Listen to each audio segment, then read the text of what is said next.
But sadly, as the Watchtower once mentioned, the moral climate of our time has killed compassion in the hearts of so many. Let's talk a little bit more about this quality of compassion. We'll consider when compassion should not be shown. Good morning, everyone. Hope everyone is having a good week. I wanted to do a quick video here. First of all, thank you so much, everyone, for all the cards and gifts and love and support. We appreciate it so much. Very much appreciated. And cards are still coming in, so thank you. I've got a morning worship here. You notice I just played the clip. And there's a few things I just wanted to mention in here. And I've got some elders' letters. A lot of them came in. And a couple of things to cover. Also, we were hoping to do a nail and coffin the last day of 2020. And we can get rid of 2020 entirely. Good, because it's been a really crappy year for all of us. And then I've got a couple other things I wanted to cover. A lot of people, have been needing help and, urgent, I need help type deals. So, I'm really behind on going through all of my emails. And if you want to be on this year's coffin lid, email me at kimmyandbrooks@gmail.com. And let me know if you left before 2014 or after 2014, and either just your first name, initials, middle name, anything like that. Now, I want to play another clip here from this morning worship. One newspaper mentioned, along the happy road of vacation, there were no scheduled stops for attending to the pain of others. Well, that account sadly illustrates the world that we live in. Now, as I understand it, following the Australian Royal Commission, they set up a national redress scheme. And as I understand it, the Christian Congregation of Jehovah's Witnesses have decided not to join that scheme on the basis that they don't have the institutional settings that the redress scheme is designed to cover. Do you therefore believe that if, for example, the panel were in their final report to suggest that there should be some form of redress scheme for religious organisations and bodies, that you would take the same approach here in the UK? We never said that we were against redress schemes as such. What we said was that the Australian one didn't apply to us.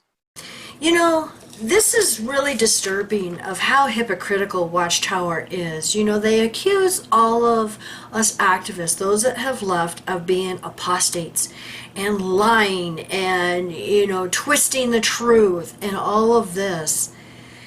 And they don't see themselves in the mirror, And it's disturbing because he's talking about compassion.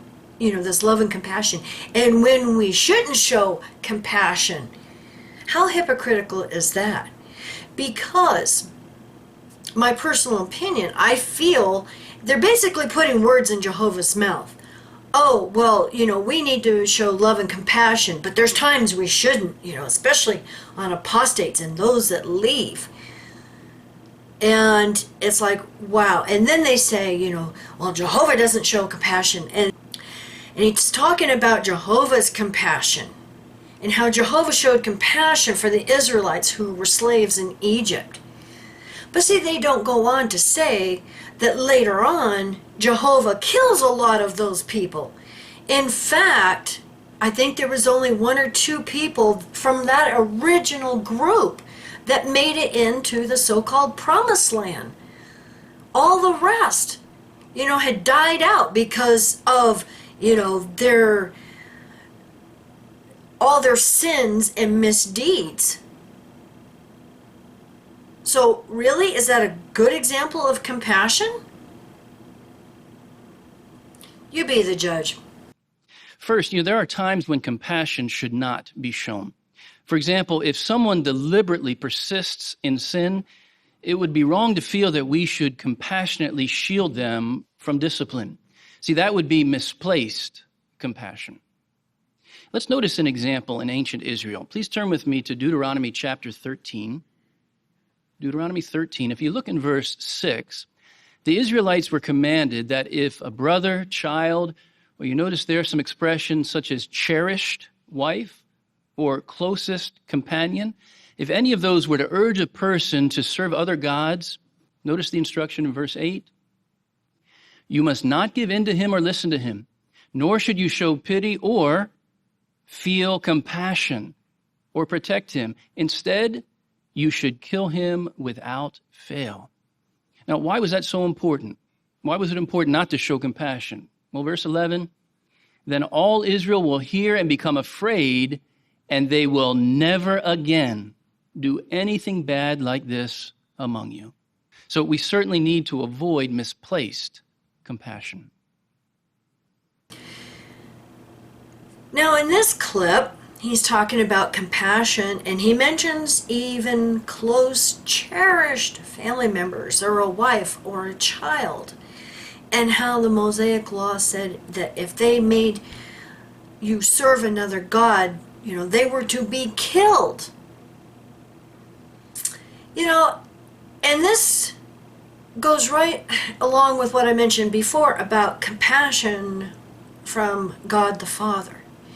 This tells me what kind of God their God Jehovah is. Because, I do believe in a higher source. And I can't imagine, if we're all the children of that source, and we are to reflect his qualities in love and compassion. And then this book tells you, that they should have been killed. See, and this is the thing, is in this he talks about those being afraid. Well, the same thing applies to those JWs who are awake, PIMOs. They're afraid to leave because they know what's going to happen. They will be killed spiritually and their families will be destroyed. So how is this showing love and compassion to your members? It's not. And he uses the illustration of Moses in slavery in Egypt and then later kills them. And we know God killed some of them too. So, this is not a good illustration. And Jehovah's Witnesses' compassion, love and compassion, we know it's conditional. It's only for those family members and friends and those in the congregation that remain Jehovah's Witnesses. So this love and compassion boils down to only being for Jehovah's Witnesses. Because they really don't have love and compassion for those out in the world. They want to convert them to become a Jehovah's Witness. Oh, well, if you don't become a Jehovah's Witness, Jehovah's going to kill you. And that question is how? How do we get a firm hold on the real life? To attain the real life, you must be a baptized Christian servant of Jehovah. To attain the real life, you must be a baptized Christian servant of Jehovah God. But Watchtower doesn't have any compassion for breaking up families and the shunning. Otherwise, they would stop it because they know it works. And what about abuse victims? How much love and compassion is given to them? None. They're told to shut up, keep it quiet. And no matter how much Watchtower says they care about the victims, they don't. They may say it, but their actions prove something else. Look at when Gillies was talking about the Australian Royal Commission. It doesn't apply to us. How is that showing love and compassion for those abuse survivors in Australia? Look at all of the hateful comments under our videos. Yeah, there's probably some trolls and haters, But the majority of those hateful comments are from Jehovah's Witnesses. Many, many times we've had comments from Jehovah's Witnesses. Oh, I can't wait until Jehovah kills you apostates at Armageddon. Look at Darrow. Praise be the God and Father of our Lord Jesus Christ, the Father of tender mercies, and the God of all comfort, who comforts us in all our trials, so that we may be able to comfort others in any sort of trial with the comfort that we receive from God. Isn't that beautiful how that works? We can pass on to others the comfort we receive. Now, Amanda once complained, and I read it beforehand, that I said that your children were going to die violently in front of you. That's not from me. That's from Jehovah God. But if you don't change your ways, if you don't return to Jehovah, that he is inviting you, your children will die violently at Armageddon. You know, how is that love and compassion? If anybody's seen his videos, do you think that would be a good spokesman or representative of Jehovah's Witnesses? We all know he's the epitome of a good Jehovah Witness because of his love and compassion. Yeah, I'm being sarcastic because we see the hate, the name calling, the lies. We see that. And he says he can't wait for Jehovah to destroy us at Armageddon. So, you know, this is just unbelievable. It seems like each morning worship they do, it just gets worse and worse. So those are two ways that love can help us to be compassionate. Avoid reacting harshly when others make mistakes, and avoid the imperfect tendency to abuse power. Since they're Jehovah's enemies and Jehovah's our best friend, that means they're our enemies. How we look forward to these enemies of Jehovah, our enemies, vanishing like smoke.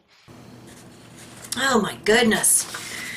So, first of all, got this elder's letter, and it's a Bethel visitors lodging and car rental list. And of course they say to keep the list quiet, but I'm going to read this right here. If you get this list that's available online, look at right here above this line. I'm going to read that.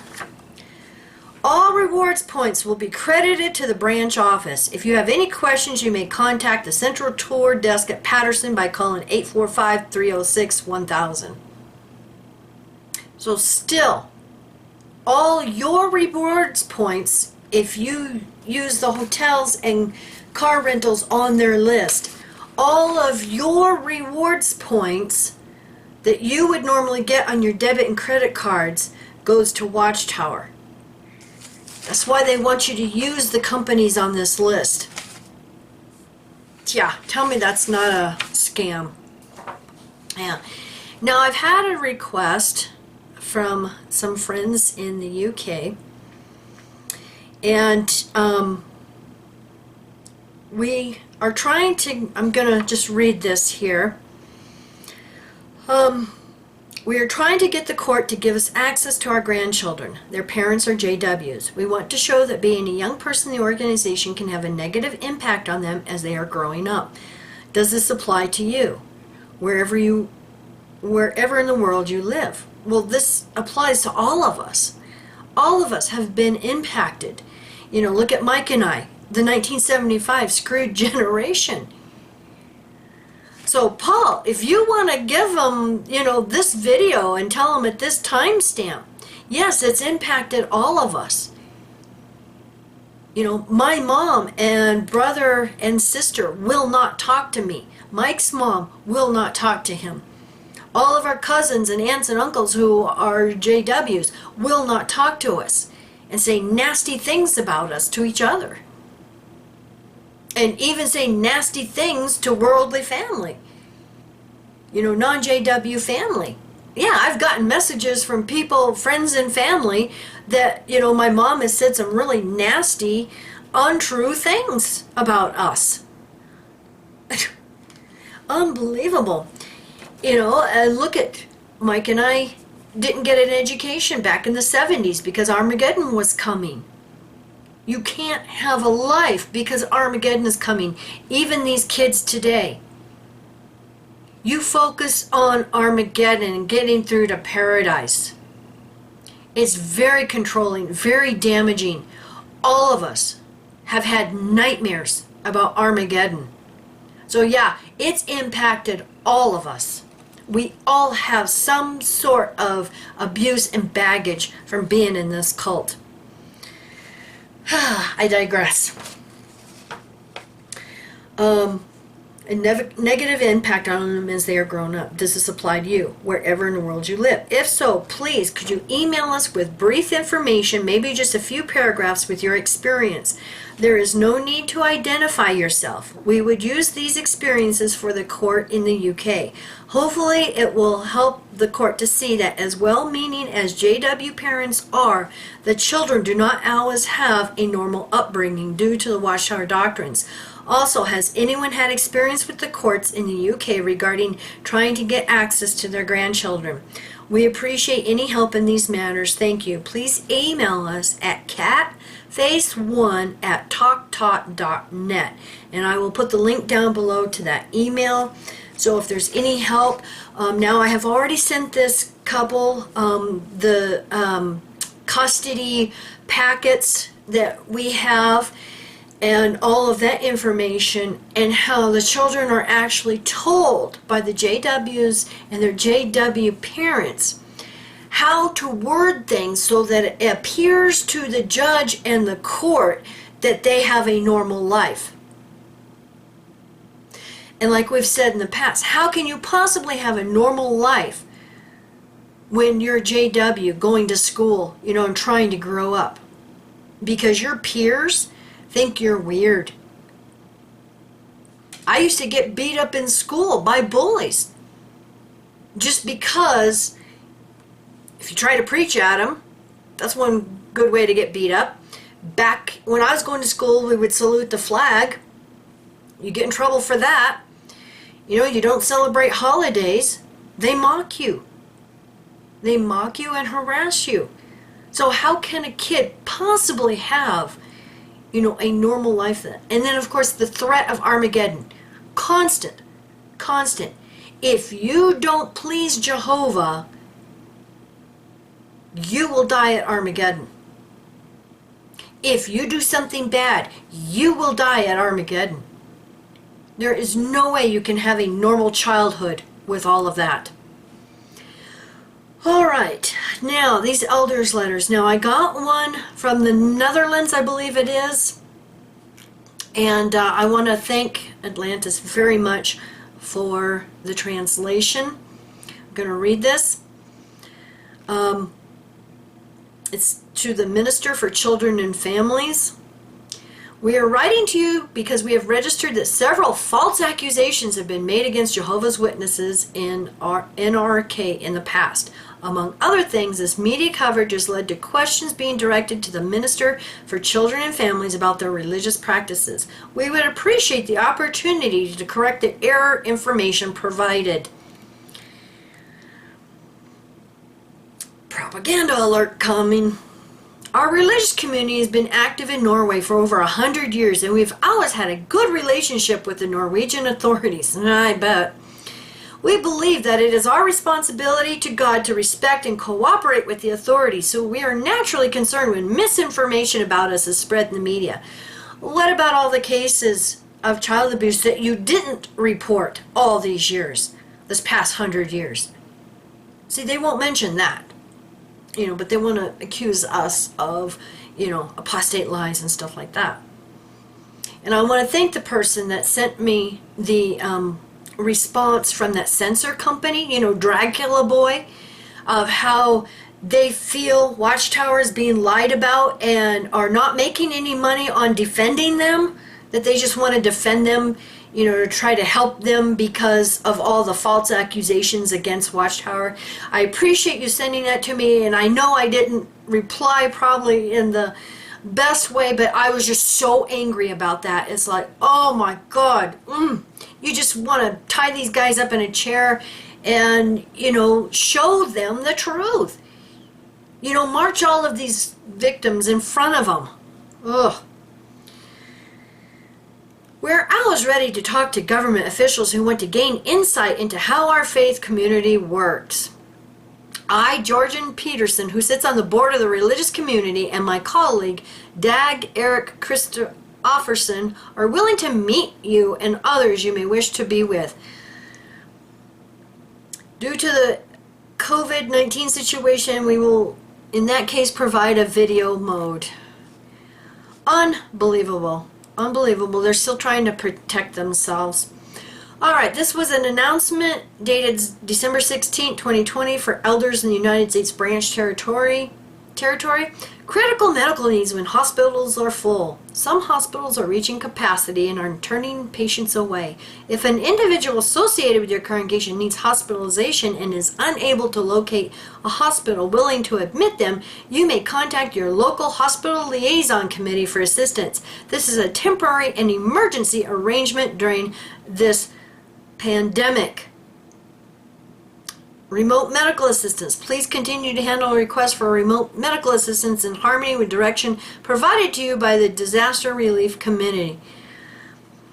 Which reminds me, I actually had an XJW email me and told me to back off of all the COVID talk and just focus on going after Jehovah. Really? You don't think this is part of this? When many XJWs are afraid because of this pandemic and they're going back to the cult, you don't think that is worth mentioning? You want us to back off from the COVID talk and go after Jehovah? Well, to us, it's the same thing. And to be honest, I'm kind of tired of people trying to control our content, our videos, us, everything. Almost makes a person want to retire. Sorry, I digress. Just so much of this. I mean, it's just constant, and I just get so tired of it.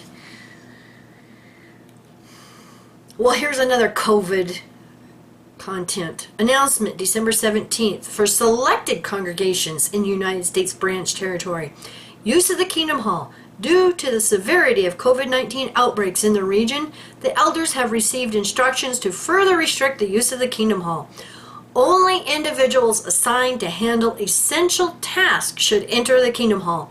They should not be in the building together with individuals from a different household for any reason unless specific authorization has been given to do so. These adjustments are being made to further protect your health.